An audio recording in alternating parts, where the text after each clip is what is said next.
میں پریشان تھا یار, ہماری اچھی بلی زندگی گزر رہی ہوتی ہے, وہ کسی خاتون سے ملنے جب میری گھر والی جاتی ہے ان کے گھر دوستی ووستی ہے تو آ کے پھر لڑائی. شروع میں میری سمجھ میں اس وقت ہم ناتجربے کار تھے, پھر مجھے اندازہ ہوا بھائی یہ بہت بڑا مسئلہ ہے. اچھا, بعض خواتین کا گھر میں دیکھا وہ جب آئی ہیں ملنے کے لیے گئی ہیں تو گھر میں لڑائی ہوئی ہے ہماری. ابے وہی چل رہا ہے, اچھا والا نہیں ہو رہی تھی یہ اس کے آنے سے ہوتی ہے. اس وقت مجھے اندازہ ہوا کہ کچھ خواتین کا کام آگ بجھانا اور کچھ کا کام آگ جلانا. وہ ماچس کی تیلی ہوتی ہے, ان کا کام ہے کیا کرے. اور ایک واقعہ سنا دیتا ہوں جس سے آپ کو اندازہ ہو یہ آگ جلانے کے واقعات ہوتے کیسے.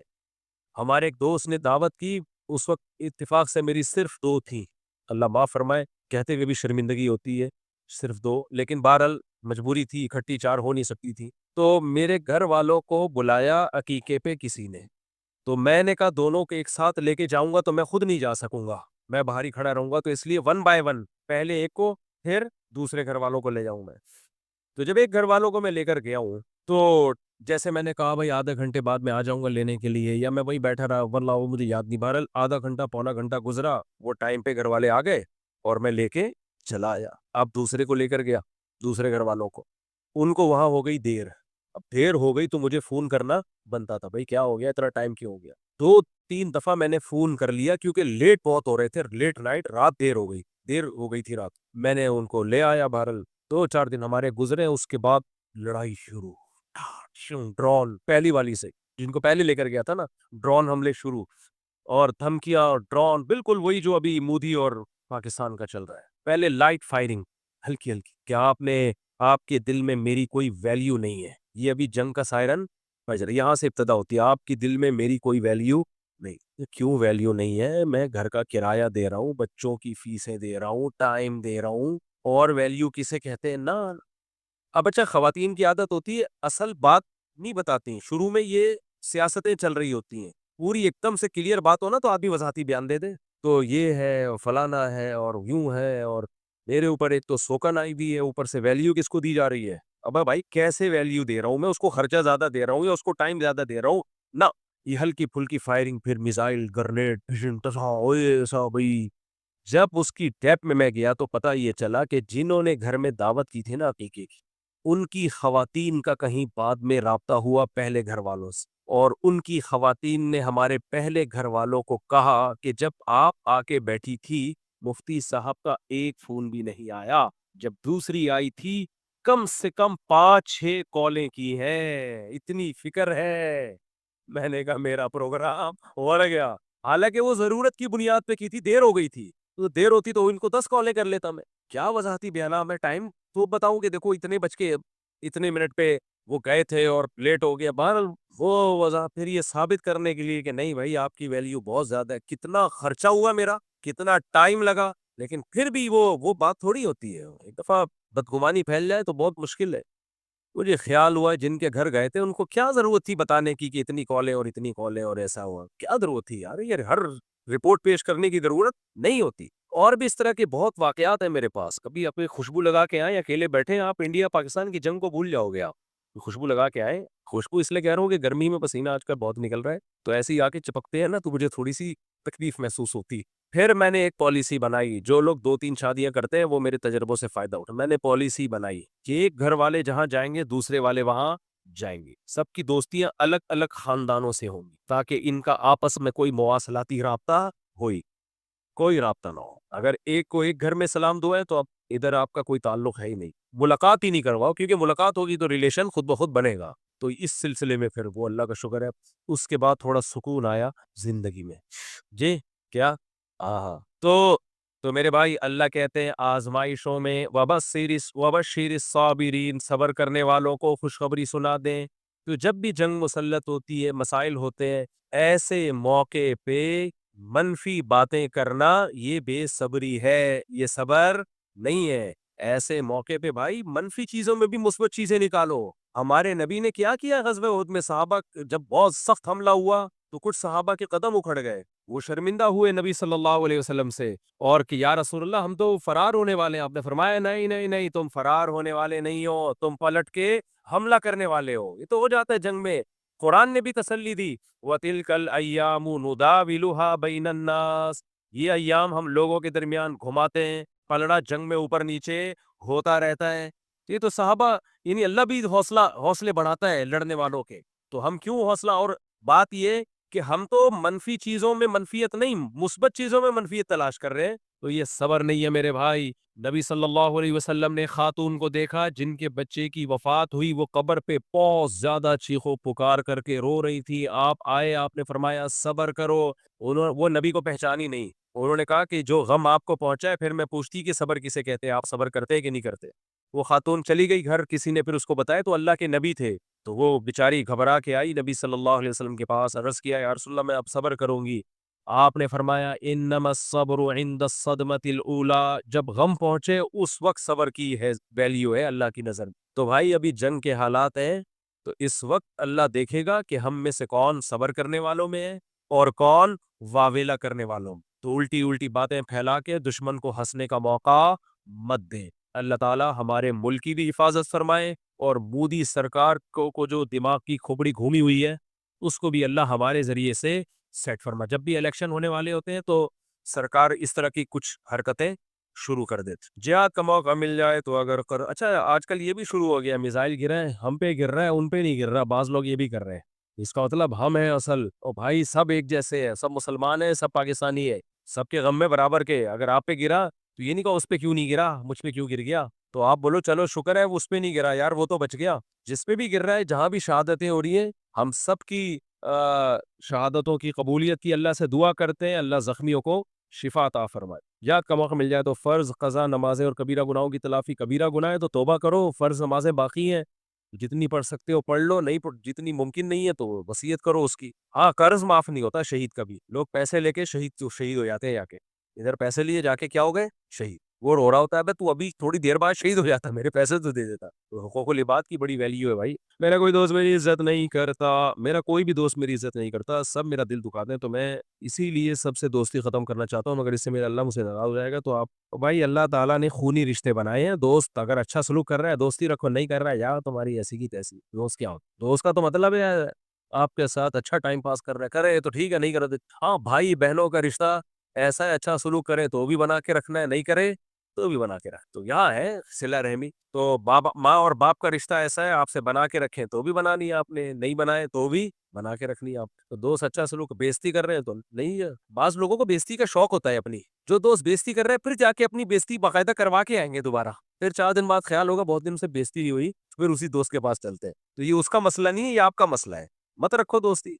اچھا میرے بھائی آخری سوال ہے، آپ کا بیان سنا تھا کہ شادی کے پیسے نہیں ہیں تو پھر بھی شادی کر لو، فی الحال لڑکی اپنے گھر میں رہے تو کم از کم اچھا اس سے برائی سے بچنے کے لیے میاں تو مل جائے گا۔ تو آپ سے مشورہ ہے کہ کیا میں اس طرح نکاح کا پیغام بھیجنا مناسب رہے گا، کیونکہ کم عمر میں فوری روزگار نہیں ہے، اور بھائی لڑکی اور لڑکا اگر نکاح کر لیں برائی سے بچنے کے لیے تو ہمیں کوئی اعتراض نہیں ہے، لیکن لڑکی کا ابا راضی ہوگا نہیں کہ آپ کرتے کچھ بھی نہیں ہو، آپ کو ایکچولی میں برائی سے بچنے کے لیے نکاح کر رہا ہوں، وہ کہے گا میری بچی کو بھیڑ کیوں چڑھا رہا ہے، ہمیں تو پراپر داماد چاہیے بھائی، وہ پراپر اس کو رکھے اور سنبھالے اس کو، تو وہ تھوڑی دے گا اور اس کو دینا بھی نہیں چاہیے۔ دوسری بات یہ کہ آپ نے برائی سے بچنے کے لیے آپ تو کریں، پیغام بھیجیں، کچھ مجبور لڑکیاں بھی ہوتی ہیں وہ راضی ہو جائیں گی، لیکن جو مجبور نہیں ہے وہ راضی نہیں ہوں گے، اور ہونا بھی نہیں چاہیے ان کو راضی، کچھ مجبور ہوتے ہیں وہ ایک الگ بات ہے۔ تو یہ دنیا چلی اسی بیس پہ رہی ہے نا، تو اب ہوگا یہ کہ آپ نے برائی سے بچنے کے لیے شادی کی، آپ کو آپ کی خواہش پوری ہو گئی، اس کے بعد آپ اس کو چھوڑ چھاڑ کے چلے جاؤ گے، تو یہ بڑے نقصانات ہوتے ہیں، تو اس لیے کوئی بھی باپ ایسے راضی نہیں ہوتا، اور اس میں تبھی ایسے موقع پہ آیا ہے کہ جس میں استطاعت نہیں ہے نکاح کی، وہ پھر کثرت سے روزے رکھے۔ السلام علیکم مفتی صاحب۔ وعلیکم السلام جی، میں ہوں ایبٹ آباد سے، آپ سے پہلی بھی الحمدللہ ملاقات ہوئی ہے، اچھی بات۔ اور میرے ساتھ روم میٹ ہے کمرے میں ہاسٹل میں پڑھتا ہوں، تو وہ جب آئے تھے وہ نماز کا اتنا پابند نہیں ہے، تو میں نے اس کو بہت سے سمجھے کہ نماز پڑھو، صبح کی نماز مطلب کبھی کبھی پڑھتا ہے، جمعے کبھی پہلے نہیں پڑھتا تھا، پھر میں نے کزن نے اس کو سمجھایا تو جمعے کے لیے جاتا ہے، پھر مجھے پتہ نہیں تھا کیونکہ وہ تھوڑا سا شریف ہے تو اس وجہ سے اس کو میں نے زیادہ وہ نہیں سمجھا، بعد میں مجھے پتہ چلا 7-8 مہینے بعد کہ یہ بریلوی ہے، تو اس وجہ سے میرے دل میں بہت ہوا ہے، پھر میں نے کہا یہ تو مسلمان تو ہے، تو ابھی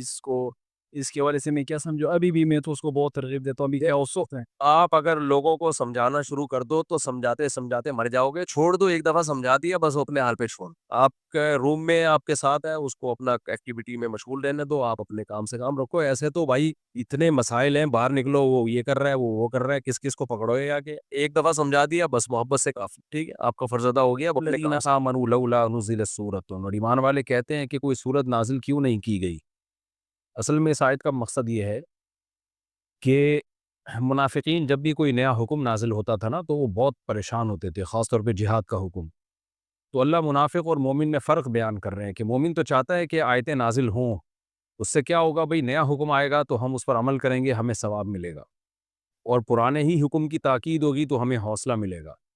پھر کسی حکم پر ثواب کی خوشخبری ہوگی، اس سے بھی ہمیں ہماری امیدیں بڑھیں گی، کیونکہ قرآن کے مضامین یہی ہیں، تسلی والی آیات نازل ہوں گی.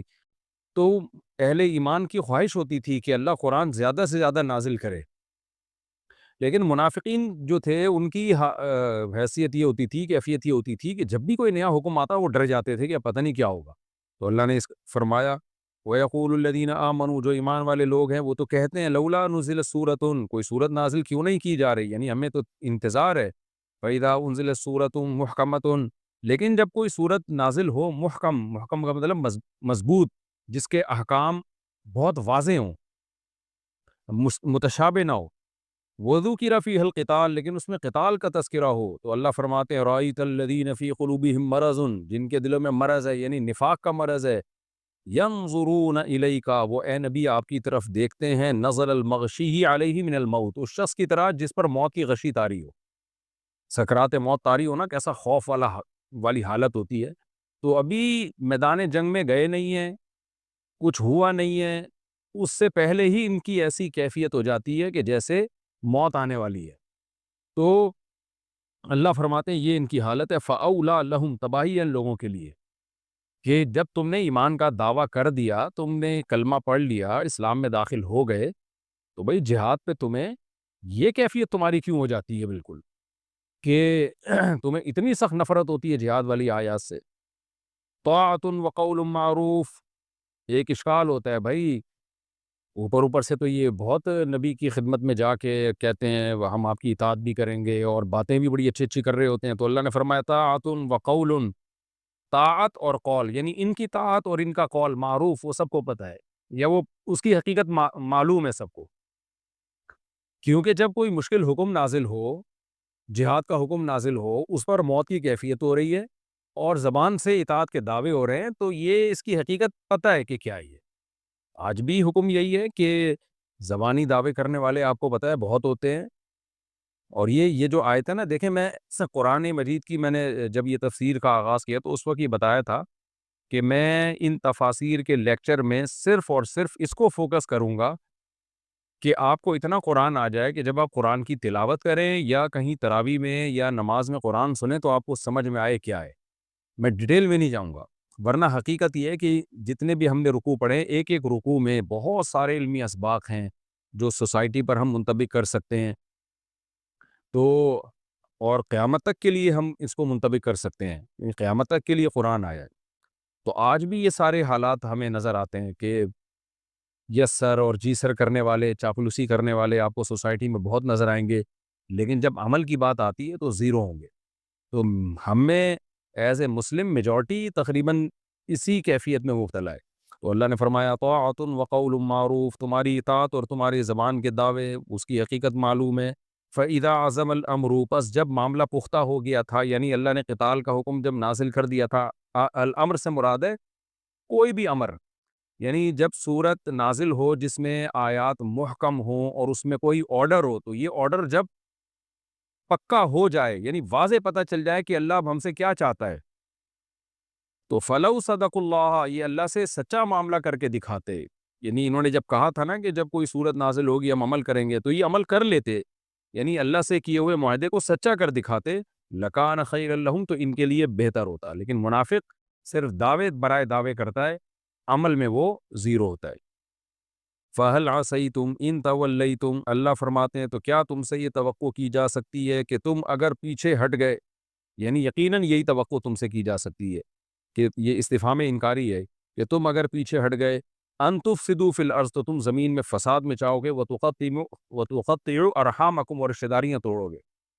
مطلب یہ ہے کہ تم اگر جہاد میں پیچھے ہٹ گئے، کیونکہ یہ میں نے بتایا نا پوری صورت ہی جہاد سے متعلق ہے، اور اللہ فرماتے ہیں جب جہاد کی آیتیں نازل ہوتی ہیں تو ان پر موت کی کیفیت ہوتی ہے. تو اللہ فرماتے ہیں اگر تم اللہ کے حکام سے پیچھے ہٹ گئے، خاص طور پہ جہاد سے، تو نتیجہ کیا نکلے گا؟ کفر کے ہاتھ میں نظام آ جائے گا. اور پھر وہ رشتہ داریاں توڑے گا اور زمین میں فساد مچائے گا۔ تو کیا تم یہ چاہتے ہو؟ تم سے یہ توقع رکھیں ہم کہ تم پیچھے ہٹو گے تو جس کا نتیجہ یہ نکلے گا، یعنی ایسا ہی ہوگا، یقیناً ایسا ہی ہوگا۔ تو یہ اللہ تعالیٰ جہاد پہ ابھار رہے ہیں کہ جہاد کرو تاکہ کفر کی طاقت ٹوٹے اور اسلام دنیا میں غالب ہو اور رشتہ داری جڑے اور زمین میں فساد نہ ہو۔ یہاں ایک اشکال ہوتا ہے کہ ہم تو دیکھتے ہیں کہ کفریہ جو ممالک ہیں ان میں فساد نہیں ہے، اسلامی ملکوں میں فساد زیادہ ہے، جہاں ٹوٹا پھوٹا کچھ نہ کچھ اسلام نافذ نظر آتا ہے ان ملکوں میں فساد زیادہ ہے۔ اور آپ دیکھ لیں یورپ، امریکہ اور دوسرے جو غیر مسلم ممالک ہیں وہاں تو امن و امان، فساد کہاں سے ہو گیا؟ تو اس کا جواب یہ ہے کہ ایک فساد ہوتا ہے، امن نظر آتا ہے صورتاً۔ اس کو حضرت مولانا اشرف علی تھانوی رحمہ اللہ تعالیٰ نے بڑے زبردست الفاظ میں بیان کیا، فرمایا صورتاً اصلاح ہے، حقیقتاً ایتلاف۔ صورتاً ایتلاف ہے، حقیقتاً حقوق کا اتلاف ہے۔ تھوڑی گاڑی عربی یعنی اردو استعمال کیا، اصل میں تو عربی کا لفظ ہے، یعنی آپ اگر کفریہ ممالک میں جا کے دیکھیں تو صورتاً ایتلاف، ایتلاف کا مطلب ہوتا ہے آپس میں الفت، محبت۔ صورتاً ایتلاف ہے، حقیقت میں حقوق کا اتلاف ہے۔ اتلاف کہتے ہیں ضائع کرنا، حقیقت میں انسانیت کے حقوق ضائع ہو رہے ہیں۔ میں ایک واقعہ سناتا ہوں نا، ابھی میرا ایک دورہ ہوا کسی کنٹری کا، تو کسی شخص نے مجھے بتایا کہ 16 سال کی لڑکی، اس پہ ایک کالا جو ہے وہ ریپ کرنے کی کوشش میں لگا ہوا تھا، کسی نے دیکھ لیا، پولیس کو بلایا، خیر۔ تو مجھے بہت تعجب ہوا کہ کیا اس لڑکی کا کوئی باپ اور بھائی نہیں تھا جس کو ریپ کرنے کی کوشش کی جا رہی ہے، جبری زنا کی کوشش کی جا رہی ہے؟ ٹھیک ہے، وقت پہ پولیس پہنچ گئی اور اس کو اریسٹ کر لیا اور وہ لڑکی بچ گئی، لیکن اگر پولیس نہ پہنچتی یا کسی ایسی جگہ پہ ہوتا جہاں کیمرے نہ لگے ہوئے ہوتے تو کوئی باپ بھائی نہیں ہے اس کا، تو یہ کیا عورت کے حقوق ہیں؟ کتنے ریپ کے واقعات ہوتے ہیں، آپ ان ملکوں میں جب جاؤ اور وہاں کے ڈاکٹروں سے پوچھو آپ، تو وہ کلینک میں کیا کیا واقعات آتے ہیں، تھانوں میں جا کے آپ پوچھو ریپ کے کتنے واقعات آتے ہیں، اور تھانے والے بتاتے ہیں کہ جتنے ریپ کے واقعات ہوتے ہیں نا اتنی کمپلین نہیں آتی ہمارے پاس، کیونکہ جن عورتوں کے ساتھ جبری زنا ہوا ہوتا ہے وہ خود چھپا رہی ہوتی ہیں اس کو، بہت سی عورتیں خود چھپاتی ہیں اس کو، تو کوئی بیوی بنانے کے لیے سوسائٹی میں تیار نہیں ہے، عورت کو بیوی بنانے کے لیے تیار نہیں ہے جو اس کو پراپر حقوق ملیں۔ بڑھاپے میں کیا حال ہوتا ہے، ماں باپ کے حقوق نہیں ہیں۔ جس قوم میں والدین کے حقوق نہ ہو، جو سب سے مقدس رشتہ ہے، 18 سال کے بعد ٹاٹا کر کے بچہ جو ہے جا رہا ہو، اور اسی کو انہوں نے سوسائٹی کا حصہ سمجھ لیا، اسی کو حقوق سمجھ لیا۔ اور دوسری بات یہ کہ اپنے ملکوں میں امن قائم کیا، پوری دنیا میں کیا کیا ہے انہوں نے؟ دنیا کو تباہی بربادی کے دہانے پہ ڈال کے اپنے ملکوں میں امن قائم کر لینا، یہ صورتاً امن ہے، حقیقتاً امن نہیں ہے۔ بات تو پوری دنیا کی ہو رہی ہے کہ زمین میں اللہ کہتے ہیں تم فساد بچاؤ گے۔ آج دیکھ لو نا غزہ میں کیا ہو رہا ہے، کیا ان مغربی اقوام میں کسی ایک بچے کے ساتھ ایسا ہو جیسا ہی بمبارمنٹ کے بعد غزہ میں ڈیلی بچوں کے ساتھ جو ظلم ہو رہا ہے نا، آپ کو ویڈیوز آنا بھی بند ہو گئی، کسی بچے کا جبڑا پھٹا ہوا ہے، کسی کے پاؤں اڑ کے ادھر، وہ چھوٹے چھوٹے بچے ملبے کے نیچے دبے ہوئے ہیں، سانسیں چل رہی ہیں ان کی، کیمروں میں دکھایا جا رہا ہے۔ آپ مجھے بتاؤ ان یورپین اقوام اور ان مغربی اقوام میں کسی ایک بچے کو خراش بھی آ جائے نا، پوری دنیا سر پہ اٹھا لیتے ہیں یہ لوگ، اور کیسے یہ لوگ سب گونگے بن کے بیٹھ گئے ہیں، کیسے گھننے بن کے بیٹھ گئے ہیں جیسے کچھ ہو ہی نہیں رہا۔ تو بھائی یہ کفر جو ہے نا اوپر سے بہت، وہ یہ مولانا شریف تھانوی رحمہ اللہ کی بات ہے، صورتاً ایتلاف، دیکھنے میں لگے گا بڑا انسانیت اور دنیا میں حقوق، حقیقتاً حقوق کا اتلاف، یہ جملہ یاد کر لیں، دیکھنے میں ایتلاف ہے، الفت ہے، حقیقت میں اتلاف ہے، حقوق کی بربادی ہے۔ افریقہ آپ جائیں، آپ گولڈ نکلتا ہے اور ڈائمنڈ نکلتا ہے وہاں، ان ملکوں کو تو ارب پتی ہونا چاہیے تھا، اتنے خزانے ہیں، لیکن جو ملک میں جہاں پتہ چلتا ہے جی خزانے نکل رہے ہیں، انہی ملکوں میں بدامنی پھیلا دی جاتی ہے، انہی ملکوں میں آپس میں لڑوا دیا جاتا ہے۔ تو یہ دیکھنے کی حد تک ہے، وہ کہا ہے نا، ہے کواکب کچھ نظر آتے ہیں کچھ۔ اور دوسری بات وَتُقَطِّعُوا أَرْحَامَكُمْ، اللہ فرماتے ہیں رشتہ داری توڑ دو گے، یہ تو صورتاً بھی نہیں ہے وہاں رشتہ داری، بغیر باپ کے بچے پیدا ہو رہے ہیں، نہ چاچا، نہ پھوپھی، نہ خالہ، نہ ماموں، رشتوں کے نام ہی ختم ہو گئے۔ تو اللہ فرماتے ہیں کہ تم اگر جہاد سے پیچھے رہو گے اور دنیا میں کفر غالب آ گیا تو نتیجہ اس کا یہی نکلے گا کہ تفسدوا فی الارض، تم زمین میں فساد مچاؤ گے. مچانے کا مطلب تم زمین میں فساد مچانے کا ذریعہ بنو گے، کیونکہ تم نے جہاد کو چھوڑ دیا. یہ مطلب نہیں ہے کہ تم مچاؤ گے فساد، مطلب یہ ہے کہ جہاد سے پیچھے ہٹنا. ان تولیتم، اگر تم جہاد سے پیچھے ہٹے، اللہ کے احکام سے پیچھے ہٹے جس میں خاص طور پر جہاد ہے، تو پھر تم زمین میں فساد مچانے کا ذریعہ بنو گے. اس کی مثال بالکل ایسے جیسے ہم کہہ رہے ہوتے ہیں تم اس بچے کو سمجھاؤ، تمہاری اولاد ہے، اگر تم نے نہیں سمجھائے تو یہ اگر چور بنا تو اس کے ذمہ دار تم ہوگے، تم اس کو چور بنا رہے ہو اپنی ہاتھوں سے، تم اس کو برباد کر رہے ہو. یہی مطلب اس آیت کا کہ فہل عصیتم، تم سے یہ توقع کی جا سکتی ہے، یہی احتمال ہے تم سے کہ تم اگر جہاد سے پیچھے ہٹے تو تم زمین میں فساد مچا لو گے، یعنی فساد کا ذریعہ بنو گے. وَتُقَطِّعُوا أَرْحَامَكُمْ، اور رشتہ داری توڑنے کا ذریعہ بنو گے. اس سے بھی پتہ چلتا ہے کہ اللہ کو زمین میں فساد پسند نہیں ہے، اور یہ بھی پتہ چلتا ہے کہ اللہ کو رشتہ داری جوڑنا کتنا پسند ہے. تبھی میں جلد نکاح اور کثرت نکاح کی ترغیبات دیتا رہتا ہوں. وجہ اس کی یہی ہے کہ نکاح ہے جو خاندانی نظام کو مضبوط کرتا ہے، رشتے بناتا ہے. رشتے بنتے بھی ہیں، جڑتے بھی نکاح سے ہیں، اور کافر نے نکاح ہی کو اپنی سوسائٹی سے نکال دیا جو رشتہ داری کی بنیاد تھی. آگے اللہ فرماتے ہیں اولئک الذین لعنہم اللہ، یہ وہ لوگ ہیں، کون لوگ؟ جو جہاد سے پیچھے ہٹتے ہیں، جہاد کی اہمیت کے قائل نہیں ہیں، اور زمین میں پھر اس طرح سے فساد کا ذریعہ اور رشتہ داری توڑنے کا ذریعہ بنتے ہیں. یہ وہ لوگ ہیں لعنہم اللہ، جن پر اللہ نے لعنت کی ہے. فاصمہم، ان کو بہرا کر دیا ہے، یعنی وہی بات ہے، دلوں پر مہر لگا دی. اب یہ اللہ کی آیات سنتے ہیں، اثر نہیں ہوتا. وَأَعْمَى أَبْصَارَهُمْ، اور ان کی نگاہوں کو بھی اللہ نے اندھا کر دیا، سیدھا راستہ ان کو نظر نہیں آتا. أَفَلَا يَتَدَبَّرُونَ الْقُرْآنَ، اللہ فرماتے ہیں تو کیا یہ لوگ قرآن میں غور و فکر نہیں کرتے؟ أَمْ عَلَى قُلُوبٍ أَقْفَالُهَا، یا ان کے دلوں پر، ان کے دلوں کے تالے پڑ گئے ہیں، غیبی تالے، یعنی دل میں سمجھنے کی صلاحیت ہی ختم ہو گئی ہے. فرمایا ان الذین ارتدوا علی ادبارہم، بے شک وہ لوگ جو اپنی پشت کے پیچھے، پشتوں پر پیچھے ہٹیں گے، یعنی دین سے پشت کے بل پیچھے ہٹیں گے، الٹے پاؤں پیچھے ہٹیں گے. من بعد ما تبین لہم الہدی، بعد اس کے کہ ان کے لیے ہدایت واضح ہو گئی ہے، ان کو پتہ چل گیا کہ اسلام برحق ہے، اللہ کے احکام برحق ہیں. اس کے باوجود اگر وہ پیچھے ہٹتے ہیں، خواہ کلی طور پہ پیچھے ہٹتے ہیں یعنی مکمل اسلام کو چھوڑ دیتے ہیں، یا لیبل اسلام کا لگاتے ہیں مگر اسلام کے احکام پر عمل نہیں کرتے، تو اللہ فرماتے ہیں الشیطان سول لہم، شیطان نے ان کو دھوکے میں رکھا ہوا ہے.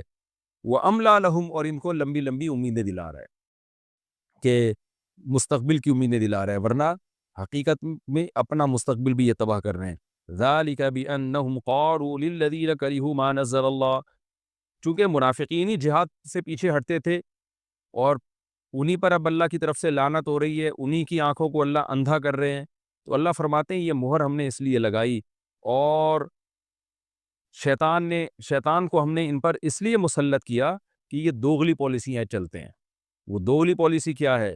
قالوا للذین کرہوا ما نزل اللہ، یہ ان لوگوں سے کہتے ہیں جو اللہ کے نازل کردہ کو برا سمجھتے ہیں، یعنی ظاہری طور پہ بھی، صاف طور پہ بھی برا کہتے ہیں. جیسے کافر، وہ تو کہتا تھا ہم قرآن کو نہیں مانتے، تو یہ ان کافروں سے جا کے کیا کہتے ہیں؟ سنطیعکم فی بعض الامر، بعض چیزوں میں ہم تمہیں فالو کریں گے. ہم مکمل مسلمانوں کو فالو نہیں کرتے، بس ایک مذہب کے طور پہ ہم نے اختیار کیا ہے، لیکن کچھ چیزیں تمہاری ٹھیک ہیں. یعنی جب تمہارے خلاف مسلمان لڑائی کے لیے آئیں گے تو پھر ہم اتنے برے نہیں ہیں، ہماری تمہاری اتنی دشمنی نہیں ہے کہ ہم تم سے لڑنے بھڑنے پر آ جائیں، ہم تمہارا ساتھ دیں گے. تو وہی ہے جو آج کل ہو رہا ہے کہ آپ اسلام میں نہ مکمل داخل نہیں ہوتے، کچھ چیزوں میں ان کو فالو کر رہے ہیں، کچھ چیزوں میں ان کو فالو کر رہے ہیں، اور خاص طور پر جہاد کے معاملے میں آپ ان کو فالو کرنا شروع کر دو، مسلمانوں کا بیڑا غرق ہوگا اس سے. تو اللہ فرماتے ہیں کہ اس وجہ سے اللہ نے ان پر اتنی لعنتیں کی ہیں. واللہ یعلم اسرارہم، اللہ تمہارے اسرار کو جانتا ہے، کیونکہ منافقین یہ باتیں کافروں کے سامنے چھپ کے کیا کرتے تھے. تو دوستوں سن لیا آپ لوگوں نے، کچھ سمجھ میں آیا؟ اگر آ گیا ہو تو تھوڑا مجھے بھی سمجھائیے، کیونکہ ان جیسے بچی بازیوں کی باتیں مجھے کچھ کم ہی سمجھ میں آتی ہیں. ویسے بھی پوری دنیا جس پر ہنستی ہو، تھونکتی ہو، وہاں کے ان ٹھرکی مولانا مفتی کی باتوں پر کیا دھیان دیا جائے. پاکستانی سنسد میں ان لوگوں کے منتری اپنی زبان سے بتاتے ہیں کہ بھارت کے نام سے ہی کس طرح پاکستان کے بڑے بڑے حکمرانوں کے پیجامے گیلے ہو جاتے ہیں.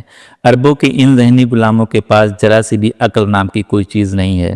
آتنک اور خیرات کے دم پر پلنے والا یہ دیش خود کئی ٹکڑوں میں بٹنے والا ہے. یہ پاگلوں کا وہ ملک ہے جو اپنے ہی ہاتھوں سے اپنی ہی گردن پر دھیرے دھیرے چھری چلا رہے ہیں. پاکستان تو کیا کسی بھی اسلامک ملک سے اس سے سارے ناطے رشتے ختم کر کے